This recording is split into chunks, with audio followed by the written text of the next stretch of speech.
Hallo ihr Lieben und herzlich willkommen zu meinem Kanal Häkeln mit Elli. In diesem Video möchte ich mit euch einen Shopper oder auch eine Sommertasche häkeln.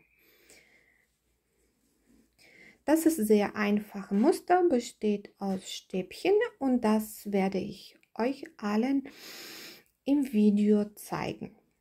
Ich möchte noch mal schnell die Maße durchgeben. Die Henkel haben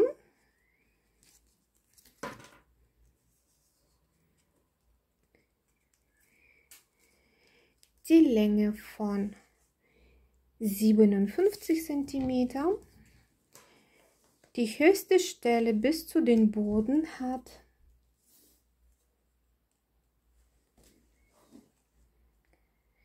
32 cm und die kürzeste Stelle hat die Länge von 21 cm.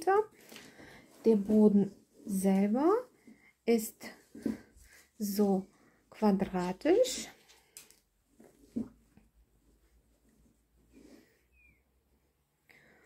und hat die Breite von 25 cm.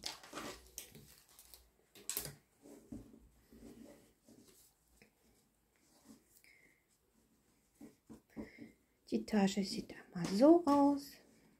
Das ist ja der Boden. Das ist einmal die Innenseite. Gehäkelt habe ich aus synthetischen Fasern 3 mm und genommen habe ich 2 solche Rollen. Die erste Rolle habe ich komplett verbraucht und von der zweiten Rolle ist ungefähr noch, vermute ich, die Hälfte geblieben ist. So, dann wollen wir diese Tasche zusammen häkeln. Für die Tasche habe ich vorbereitet 2 solche Rollen Makramee-Garn, das ist die synthetische Fasern. Und zwar, hier sind die ganzen Merkmale. Also hergestellt wurde das in der Türkei. Gekauft habe ich hier in Deutschland. Ilkes Wohlgefühl. Und das hat ca. 500 Gramm und hat natürlich auch 250 Meter ungefähr die Länge. Die Häkelnadel habe ich Nummer 6 genommen. Eine kleinere Häkelnadel, später die Faden zu verstecken, Schere, und da das auch eine synthetische Faser ist, habe ich ein Feuerzeug. Damit werde ich auch später die ganzen Faden befestigen. Und ein paar Maschenmarkierer. Ja, wie ich schon gesagt habe, habe ja 2 solche Rollen vorbereitet. So, ich habe ja schon ein kleines Stückchen von Faden ausgerollt und dass das mir auch nicht auseinander geht wie jetzt, nehme ich die Schere, schneide es ab und mit dem Feuerzeug wird das ein bisschen angebrannt, dass das auch jetzt nicht mehr auseinander geht. So, und dann beginnen wir mit Luftkettmasche, und zwar schlagen wir 15 Luftmaschen. Die erste zähle ich mit 1, 2, 3, 4, 5 und so weiter, dass wir insgesamt 50 Luftmaschen haben.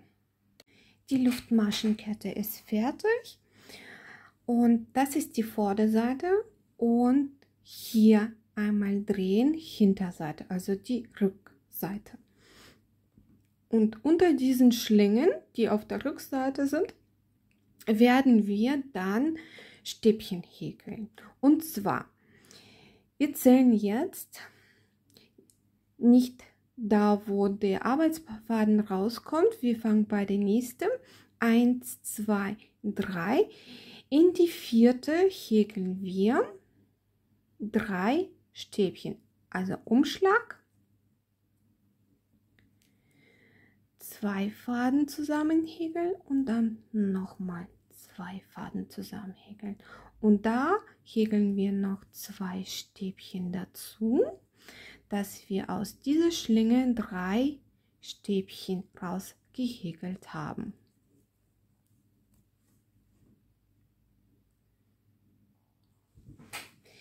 Dann 2 Schlingen auslassen und in die dritte häkeln wir wieder 3 Stäbchen. 1, 2,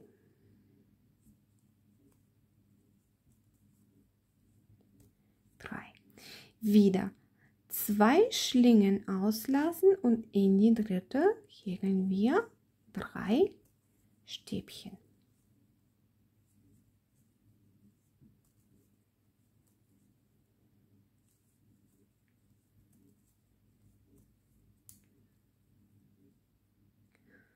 Wieder 2 Schlingen auslassen, in die dritte häkeln wir 3 Stäbchen. Und so machen wir dann bis Ende der Reihe.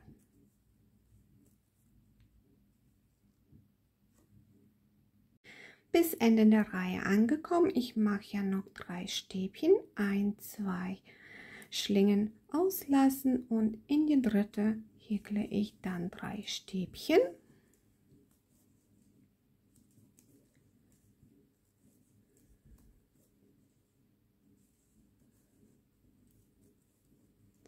Und beenden die Reihe mit ein Stäbchen, also 2 Schlingen auslassen und die dritte, das ist ja dieser Endstück, und unterdurch häkeln wir dann ein Stäbchen. Kann man am Endstück ziehen und dann die Masche hier zusammenschließen.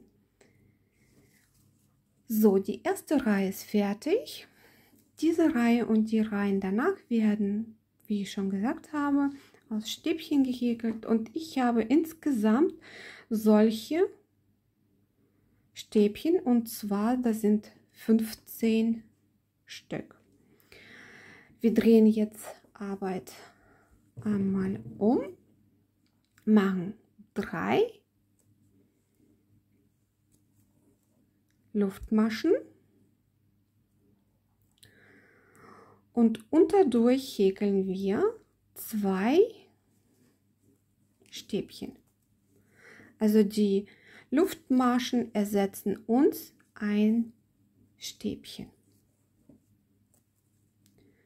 So beginnen wir die zweite Reihe.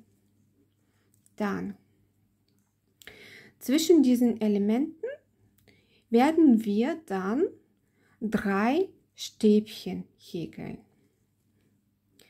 Wieder Umschlag, zwischen diesen beiden Elementen gehen, unterdurch und häkeln dann 3 Stäbchen raus.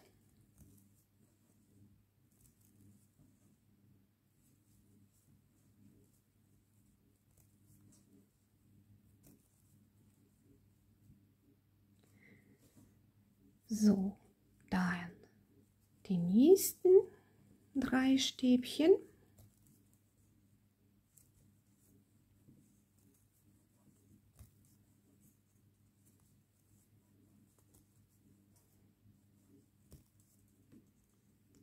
Und so häkeln wir dann bis Ende der Reihe. Am Ende der Reihe angekommen, und ich habe wieder nachgezählt, ich habe 15 solche Elementen. Und die Reihe Nummer 2 beende ich mit ein Stäbchen, und zwar, ich gehe hier unterdurch und mache ein Stäbchen. Da sind ja die Luftmaschen entstanden bei der ersten Reihe.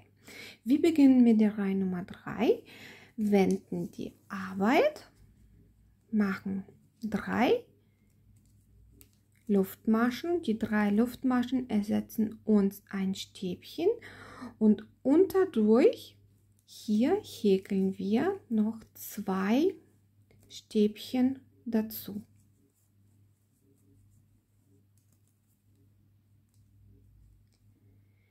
Dann wieder 3 Stäbchen zwischen den 2 Elementen.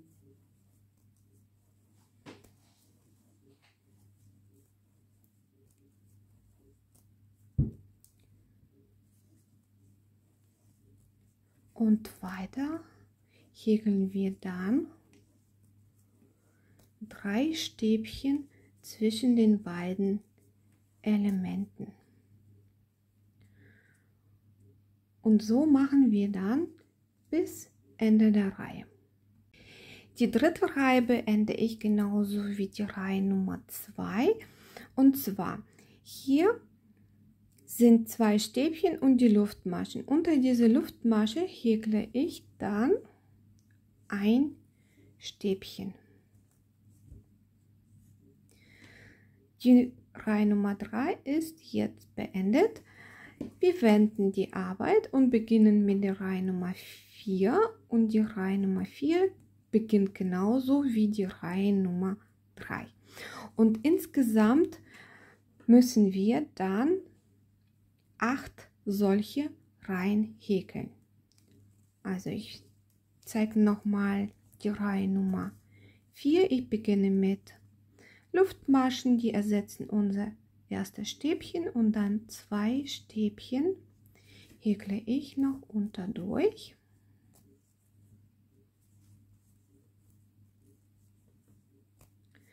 Und dann zwischen den Elementen häkle ich wieder 3 Stäbchen. Und so mache ich dann bis Ende der Reihe. Und insgesamt sollen es 8 Reihen sein. Die 8 Reihen sind jetzt fertig gehäkelt. Und ich werde diesen Teil noch einmal mit festen Maschen umhäkeln. Und zwar die Arbeit einmal wenden. Wir machen eine feste oder eine Luftmasche und unter jede diese Schlinge häkeln wir dann eine feste Masche. Und das machen wir dann bis Ende der Reihe. So, am Ende der Reihe angekommen. Ich mache noch 2 letzte feste Maschen. Und dann hier sind die 3 Luftmaschen, wo wir unser Stäbchen ersetzt haben. Hier könnt ihr auch sehen, die Schlinge. Und unter diese Schlinge häkeln wir dann 2 feste Maschen. Also einmal und zweimal. Dann häkeln wir dieses kurzes Teil und unter diesen, da wo Luftmaschen sind, häkeln wir 2 feste Maschen. Oder hier war ein Stäbchen, häkeln wir auch 2 feste Maschen. Und das machen wir bis Ende der Reihe. Am Ende der Reihe angekommen, hier mache ich noch 2 feste Maschen.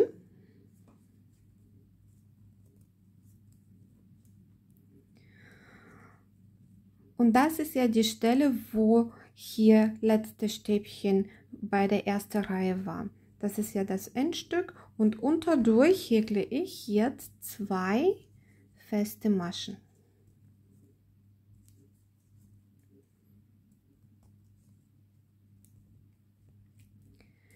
Dann beginnen wir die Seite umzuhäkeln.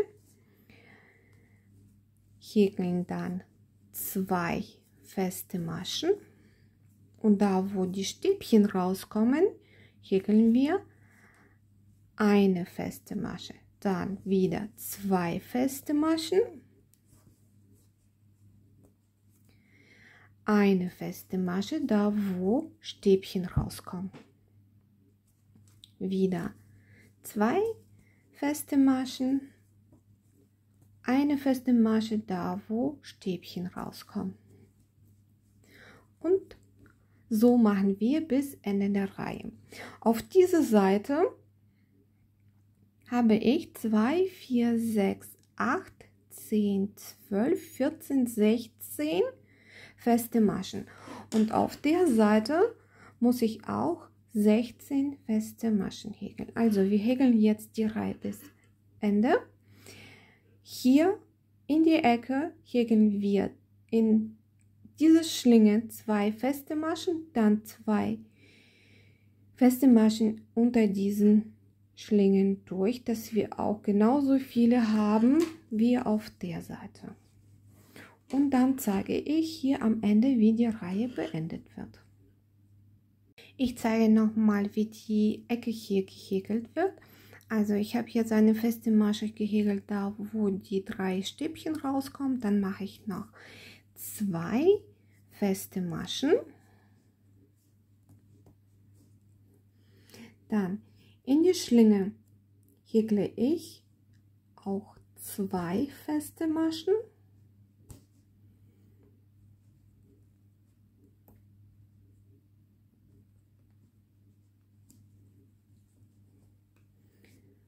Dadurch entsteht auch die Ecke.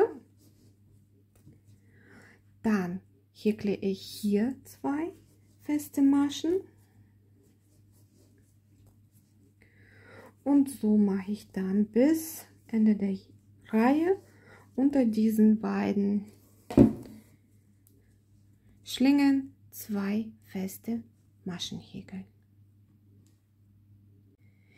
Die Reihe habe ich mit den letzten 2 feste Maschen beendet und ich schließe die Reihe mit nahtlosen Übergang. Also ich schneide jetzt Faden ab, nehme mir dann eine kleinere Häkelnadel, ziehe hier dann den Faden raus, gehe ich mit der Häkelnadel hier unter durch und von der Rückseite ziehe ich den Faden da rein, wo es rauskommt.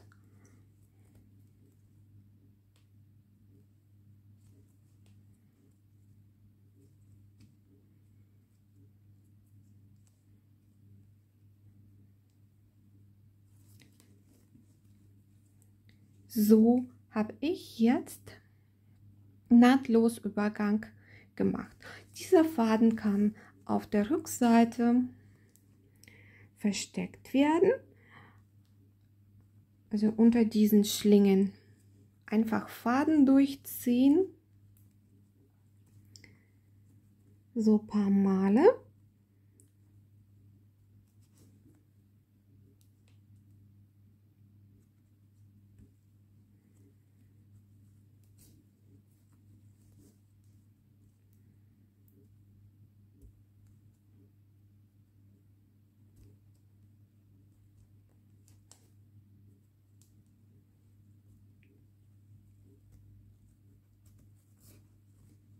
So, dann ziehe ich an dem Endstück, schneide Faden ab,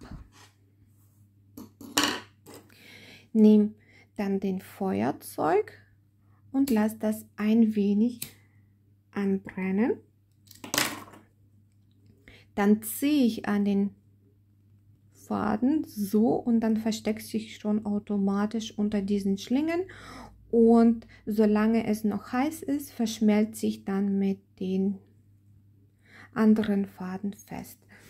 So, dieser Endstück, was wir hier hatten, habe ich einfach reingehäkelt und mache genauso jetzt auf der Seite, wie ich es vorhin gemacht habe. Also abschneiden, ein wenig anbrennen lassen. Das funktioniert nur mit Polyesterschnur oder mit diesen synthetischen Fasern. Mit dem Baumwollschnur wird das nicht funktionieren. Gut. Ein Teil ist jetzt fertig gehäkelt. Und wir brauchen dann 4 solche Teile. Wir brauchen 4 solche Teile und ich möchte noch mal schnell die Masse durchgeben, und zwar die Länge ist 46 cm und die Breite ist bei 15 cm. Also wir häkeln jetzt gleich noch 3 solche Teile dazu. Alle 4 Teile sind jetzt fertig gehäkelt und wir werden die alle 4 Teile miteinander verbinden. Und ich zeige euch erstmal auf dem Papier, was ich damit gemeint habe. Und zwar, das ist Teil Nummer 1, den legen wir so. Teil Nummer 2 kommt so, Teil Nummer 3 kommt dahin und Teil Nummer 4 kommt dahin. Und mir ein bisschen Arbeit zu ersparen, werde ich zuerst Teil 1 und 2 miteinander verbinden, Teil 3 und 4 miteinander verbinden und dann alle 4 zusammen. Okay. Das geht einmal so. Ich lege dann meinen ersten Teil drauf, den zweiten Teil,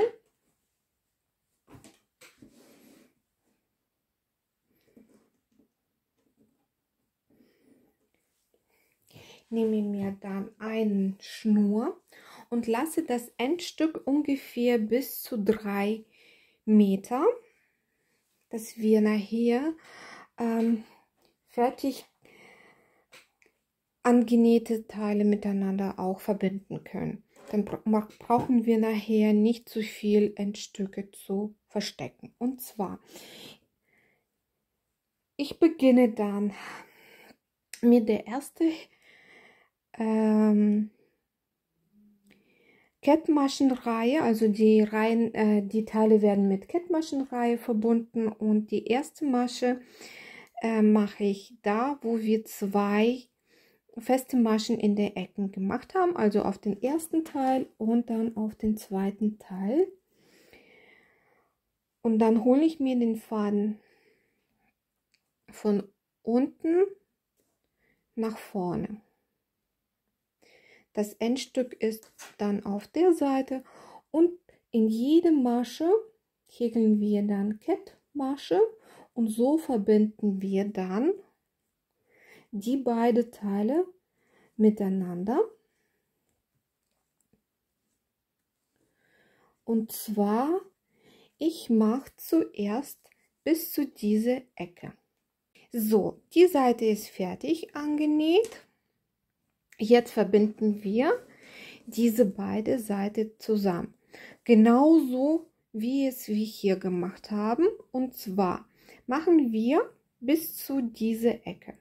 Dann, wenn ihr hier angekommen seid, häkelt hier einfach auf diesem Teil Kettmaschenreihe bis zu diese Ecke, dann einmal wenden und häkelt ihr dann bis zu dieser Ecke Kettmaschenreihe. Also einfach weiter häkeln und die beiden Teile miteinander verbinden mit Kettmaschen.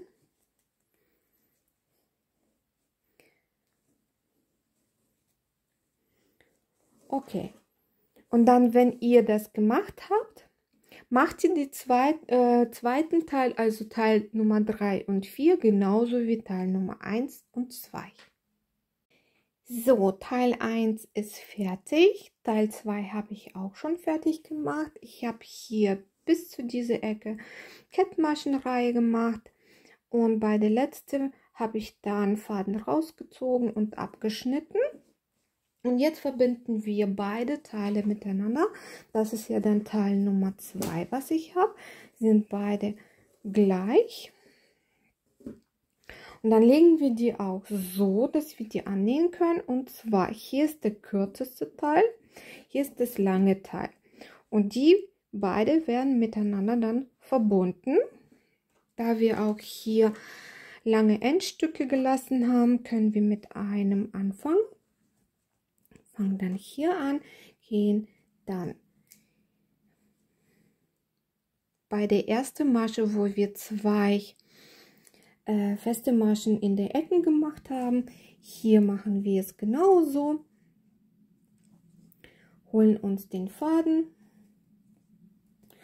und verbinden jetzt die beiden Teile genauso wie die Teile verbunden waren. Also es wird nichts anderes gemacht als das gleiche, was davor war. Also einfach bis zu der Ecke häkeln, beide Teile miteinander verbinden, bei der Ecke ankommen, wenden und hier genauso verbinden. Und wenn es hier so angenäht ist, dann macht ihr mit diesem Teil genauso und dann ist die Tasche fast fertig.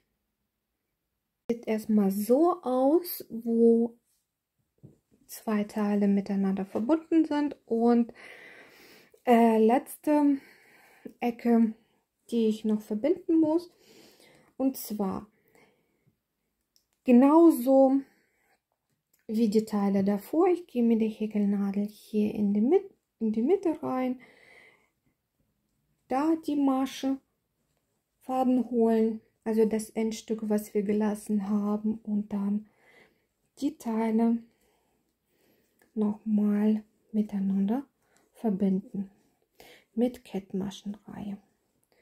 Und so ungefähr sieht dann hier die Mitte aus und das ist ja der Boden. Und wie gehabt häkeln wir dann mit Kettmaschenreihe bis zu dieser Ecke und dabei verbinden wir nochmal die Teile zusammen und dann ist die Tasche fast fertig. Die Tasche ist jetzt fertig. So sieht es von innen aus und so ist sie dann von außen. So, ich möchte noch mal zeigen, wie ich diese Endstücke, die hier entstanden sind, verstecke. Und zwar, ich mache dann einmal hier gehen oder einfach unter diese beiden Schlingen Faden unter durchziehen und dann von der Rückseite Faden nach innen reinziehen. So ist der Faden auch versteckt.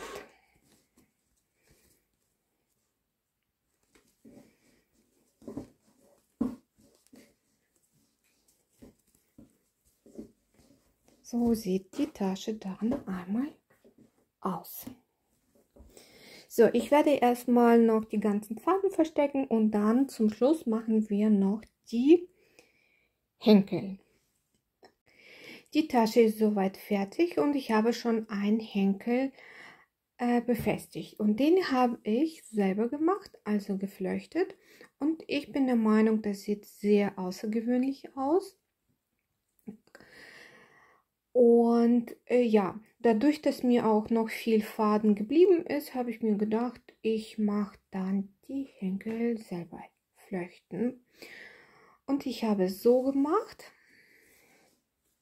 das werde ich euch gleich auch zeigen. Ich habe insgesamt 15 gleiche lange Teile abgeschnitten.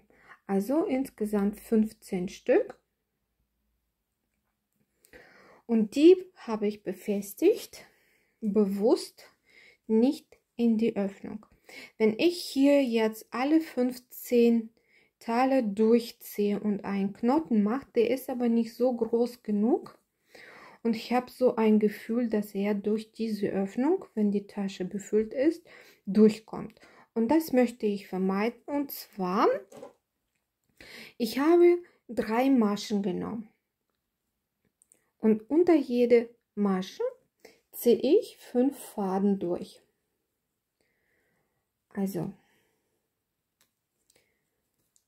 entweder einzeln oder mehrere auf einmal. Natürlich darauf achten, dass die hier vorne gleiche Länge haben.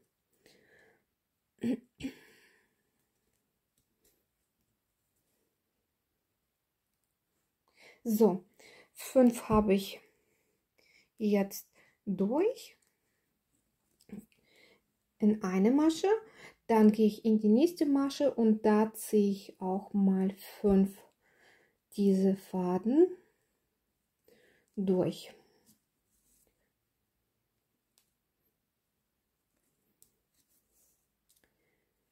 So. Dann, wenn ich ja hier durchgezogen habe und dann hier auch, und dann zeige ich, wie ich weiter gemacht habe. Alle 15 Faden habe ich durchgezogen und jetzt mache ich einen Knoten.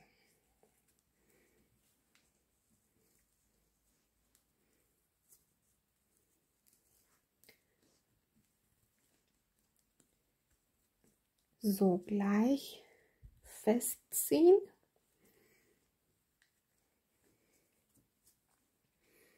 Dann Faden von der Rückseite auch noch mal ranziehen. So, dann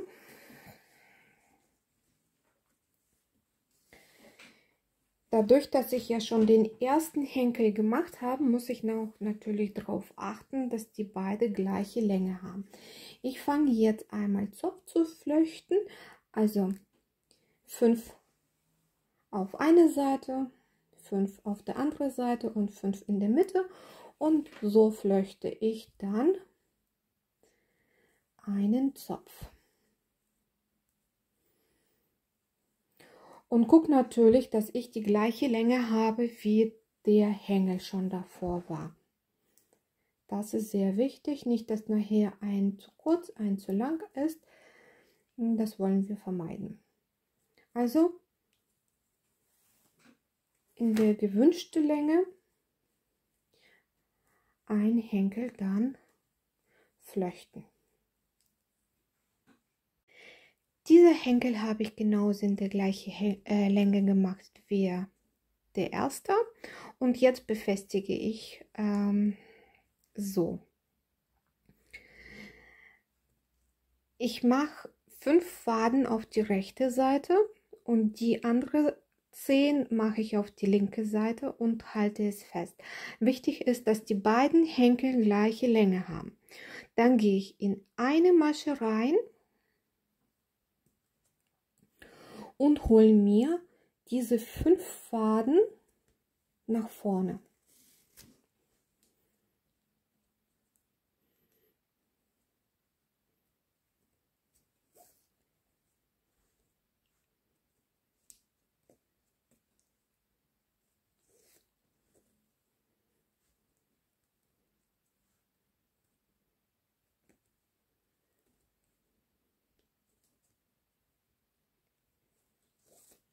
So, die ersten 5 habe ich. Dann habe ich 10 und die überkreuzen sich.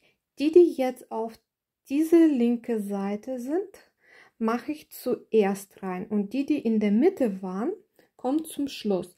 Also ich überkreuze die einmal und lasse dann durch die Masche alle 5 Faden nach vorne ziehen. So, und dann noch die letzten 5 mache ich genauso.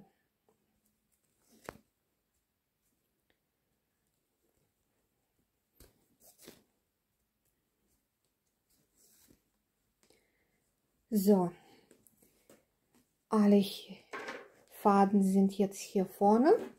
Zum Schluss kontrolliere ich noch, dass beide Henkel gleiche Länge haben. Das ist sehr wichtig. Nicht, dass ich schon gesagt habe, ein zu lang, ein zu kurz. Und mache hier einen Knoten. Hier ist mir mal der Faden auseinandergegangen. Möchte ich nicht, dass er weitermacht. So. Und hier mache ich dann noch einen Knoten.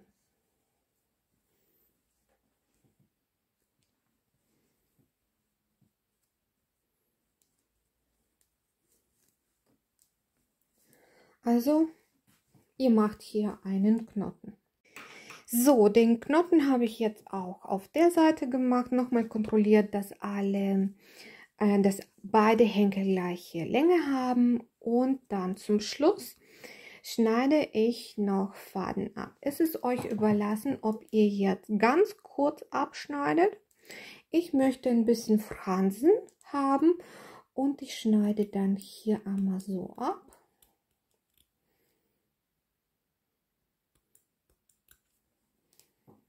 So, und wenn die auch nicht gleiche Länge haben, ist es nicht so schlimm.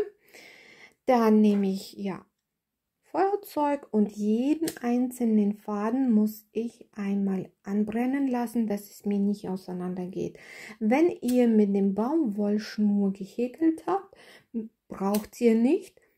Der Baumwollschnur wird auch nicht brennen. Also, so mache ich dann weiter. Und dann zeige ich euch nochmal das Endergebnis. Die Tasche ist komplett fertig und sieht einmal so aus. Und mit den Henkeln sieht hier einmal so aus. Dann